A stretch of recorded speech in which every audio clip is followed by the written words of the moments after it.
Happy Wednesday, Kurt and Seth. Happy Wednesday. Yes, happy Wednesday. Here we are with the midweek update, the high point of many people's week, I'm sure.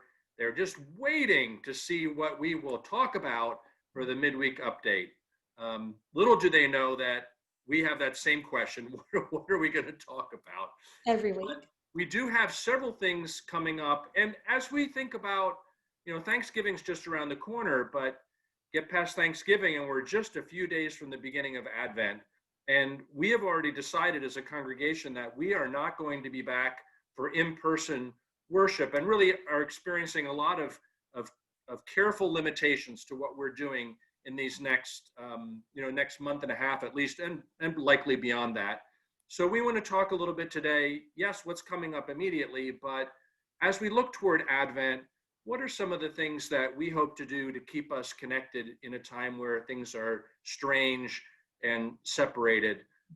So that's kind of what our agenda is today. But we're going to start, before we get into Advent, we're going to start with Amy talking a little bit about this Sunday and Sunday school breakout. You have heard me talk about this in previous weeks, so this is just a reminder that during the all-church Zoom call after church service, we will have a breakout group for the Valerie Kaur TED Talk. And this is the author who wrote the book See No Stranger that the Women's Bible and Book Study has just completed. It's very compelling. And so we will see the TED Talk, we will have a discussion, and then we will bring some of the more meaningful quotes from the book See No Stranger to your ears. And maybe if there's time, we're really hoping that you will share titles of books that you are reading that are having a positive impact on your personal and spiritual journey. That's great. And as we go forward, there'll be some Sundays that we have a breakout group and some that we won't, but we've got some nice things coming up, and that's the first one, the one coming up most immediately. So we'll look forward to that for Sunday.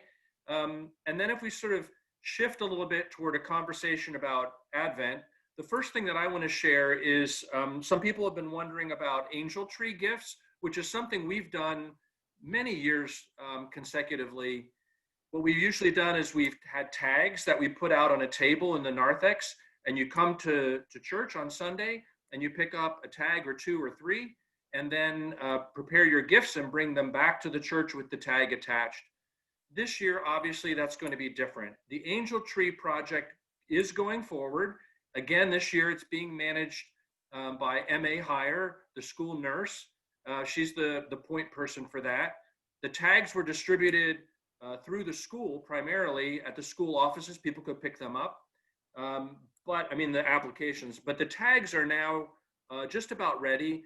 And we've agreed, again, as a congregation, to receive a batch of those tags. Now, we won't be able to put them out, but we will have other ways to communicate what those requests are. We'll do that probably online, maybe with a document that you can access in real time and sign up for whichever gifts you might want to get. And then likely you'll have to do that shopping online, but there'll be time enough for that.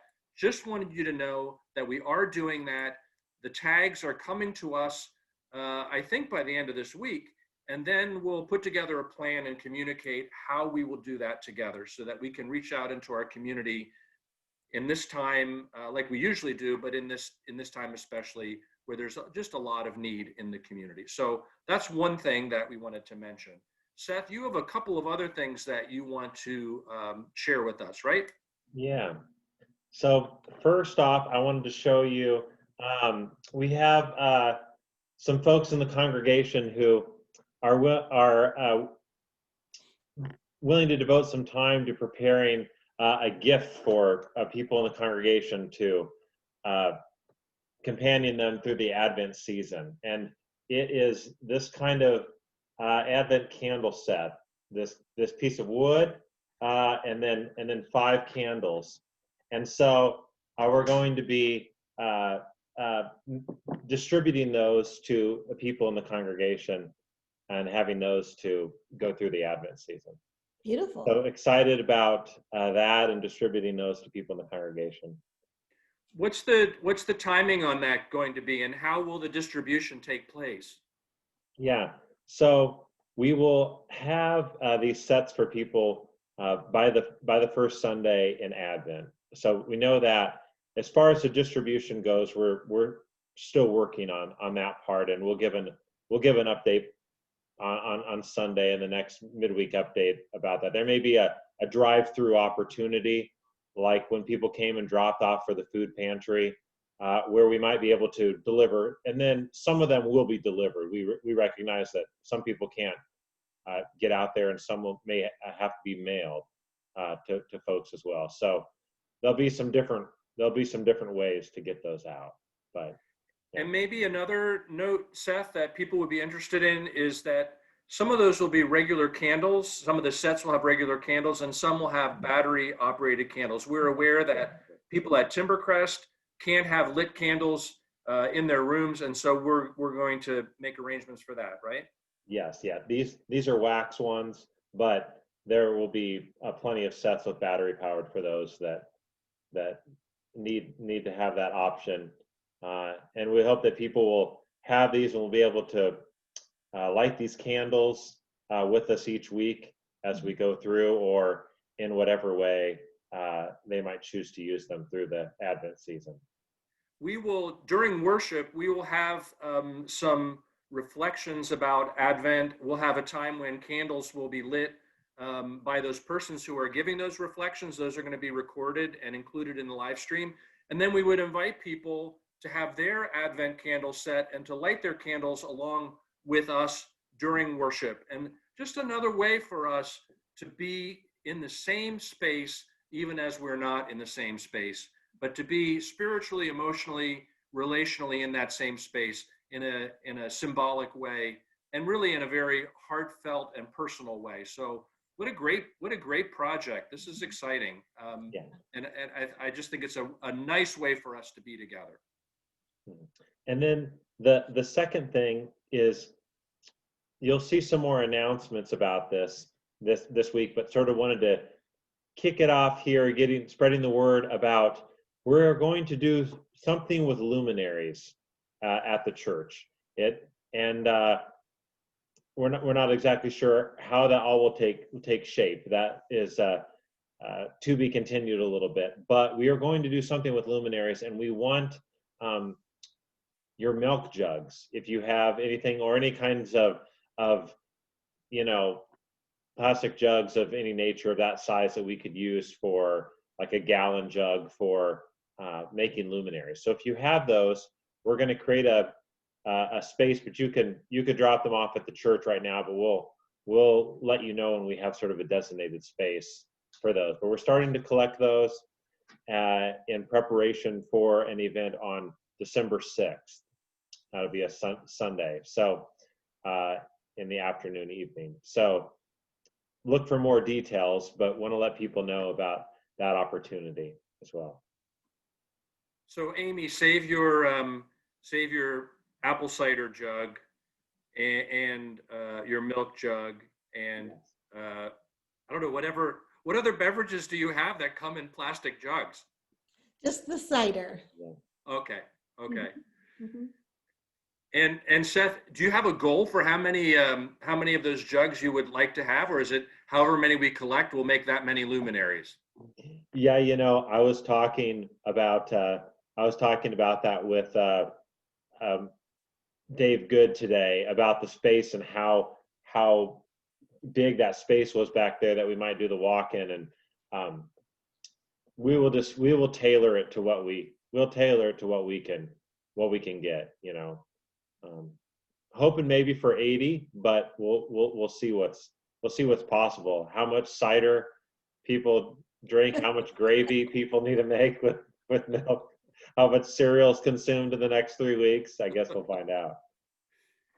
It's fun to think about this nice big space that we have south of the solar panels, and those trails and a luminary lit walk along there could be a pretty neat thing. Yeah. So yeah, I look forward to that. That sounds like that's going to be inspiring in a time when we need some inspiration. Mhm. Okay, so those are just a few things. There's other things that are stirring for Advent and Christmas Eve, and we'll be talking more about those as we move along. But save your milk jugs and anticipate the Advent candle opportunity, and think about whether you can participate in angel tree gift giving. Those are some things that we can put on our agenda in these next days and couple of weeks. I think we've covered the things that we want to cover today. Amy, are you going to share a blessing with us? I would love to. In some of our midweek updates past, I have invited folks to put their hand on their hearts, to feel their own beating heart and know that their hearts beat with all other hearts. So I invite you all to do that. And in the spirit of Thanksgiving that is coming up upon us, receive this blessing. May our God in autumn changes bring a seasonal and good chill to be the nudge in us to let go and open our hands to God. For it is in God's presence of guidance and wisdom that we are warmed. We are thankful for so much, even while we are pained by so much. We are thankful for so much, even while we are in changes that we do not want. And we are thankful for so much as our eyes see the sacred where we did not see it before. Amen. Amy, are you going to share that blessing maybe on our Facebook group or someplace where people could have it in their hands, especially as we come to Thanksgiving? Yes, absolutely. What a good idea. Thank you so much. And thank you both. And we look forward to Sunday and the chance for us to be together as we can. Yeah.